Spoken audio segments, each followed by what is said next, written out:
डरा देने वाली कुछ तस्वीरें सामने आई हैं। वहां एक पावर हाउस में अचानक आग लग गई, जिससे अफरा तफरी मच गई।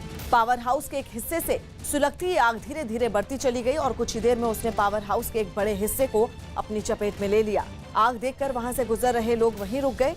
डर इसलिए भी ज्यादा था क्योंकि पावर हाउस में लगी आग का तेजी से फैलना खतरे को और बढ़ा रहा था। हालांकि दमकल कर्मियों ने वहां पहुंचकर आग को बुझा लिया, लेकिन ये आग कैसे भड़की इसका पता नहीं चल सका। ऑक्सीजन संकट पर इससे बनाने वाली अलग अलग कंपनियों के साथ प्रधानमंत्री ने वीडियो कॉन्फ्रेंसिंग के जरिए बैठक की। न्यूज 18 के विक्रांत यादव की रिपोर्ट है कि पीएम नरेंद्र मोदी के साथ हुई इस मीटिंग में रिलायंस इंडस्ट्रीज लिमिटेड के सीएमडी मुकेश अंबानी, सेल की चेयरपर्सन सोमा मंडल और जेएसडब्ल्यू ग्रुप के सज्जन जिंदल समेत कई उद्योगपति मौजूद रहे, जिसमें प्रधानमंत्री ने कहा कि वक्त चुनौतियों से जूझने और कम समय में समाधान तलाशने का है। ऐसे में सरकार और ऑक्सीजन निर्माताओं के बीच बेहतर तालमेल होना चाहिए। उन्होंने पिछले कुछ हफ्ते में ऑक्सीजन का उत्पादन बढ़ाने के लिए कंपनियों की तारीफ भी की और आने वाले दिनों में इसकी जरूरतों को देखते हुए पूरी क्षमता के साथ काम करने की अपील की। यूपी के सोनभद्र की एक कोयला खदान में आग लग गई। आग लगने की इस घटना से वहां पर हड़कंप मच गया और मौके पर काम कर रहे कर्मचारी भाग खड़े हुए।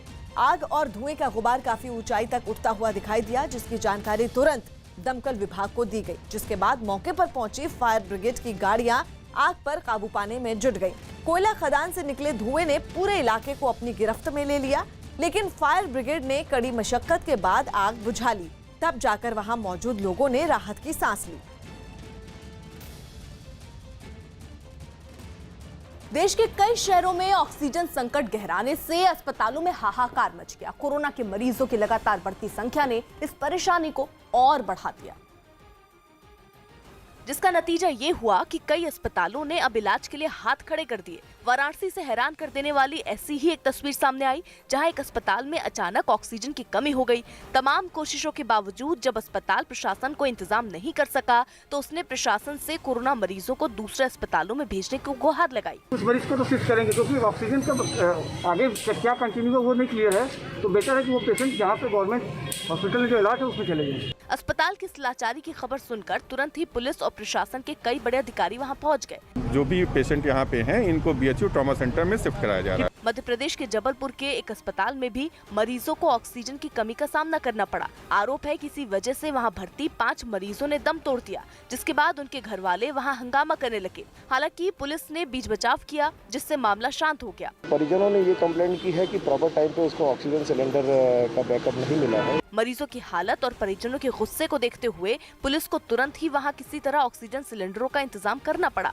अस्पतालों में ऑक्सीजन की कमी से हालात बिगड़ने की ऐसी तस्वीरें देश के कई शहरों से सामने आई।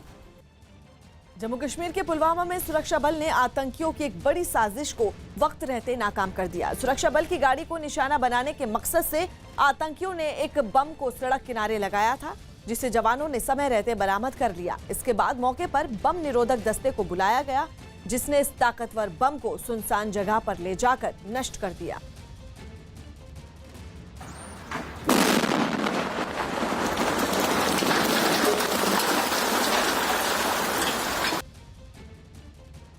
ये बम इतना ताकतवर था कि उसके फटते ही पूरा इलाका थर्रा गया और वहां धूल और पत्थर के टुकड़े काफी दूर तक हवा में उछल गए। बम को नष्ट करने से पहले इलाके में आवाजाही को पूरी तरह से रोक दिया गया था। वेदांता कंपनी के ऑक्सीजन प्लांट को शुरू करने के मुद्दे पर सुप्रीम कोर्ट ने तमिलनाडु सरकार को फटकार लगाई। न्यूज 18 के एहतशाम खान की रिपोर्ट है कि सुनवाई के दौरान चीफ जस्टिस ने कहा कि जब लोग जान गंवा रहे हैं, तब सरकार अपनी जिम्मेदारी से मुंह नहीं मोड़ सकती है।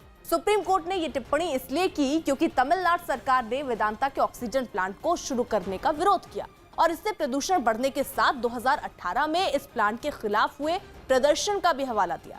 सरकार की दलील है कि अगर फिर इसे शुरू किया गया तो कानून व्यवस्था बिगड़ने का खतरा है, जिस पर सुप्रीम कोर्ट ने राज्य सरकार से पूछा कि क्या वो खुद वेदांता के प्लांट को चालू कर ऑक्सीजन बनाने को तैयार है, जिस पर तमिलनाडु को सोमवार तक जवाब देना है।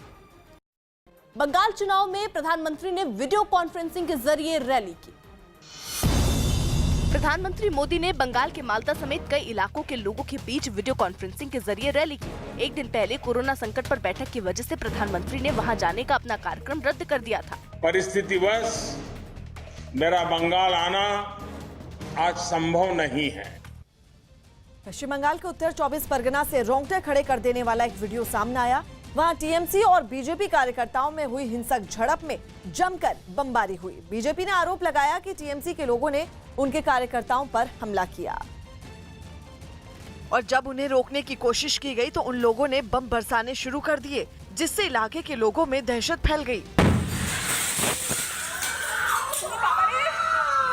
इस हमले के बाद एक मकान की खिड़कियों के शीशे टूट गए, उस घर का सामान बिखर गया, लेकिन बमों की बारिश नहीं रुकी। एक के बाद एक कई बम फेंके गए, वो इलाका बमों की आवाज से थर्रा गया। इसके बाद वहां रहने वाले कुछ लोगों ने हिम्मत जुटाई और हमलावरों की घेराबंदी शुरू कर दी। जानकारी मिलते ही घटना वाली जगह पर कुछ पुलिस वाले भी पहुंच गए और हालात को संभालने की कोशिश की। बताया गया कि वहां 2 दिन पहले हुए चुनाव के बाद से ही हालात तनावपूर्ण थे।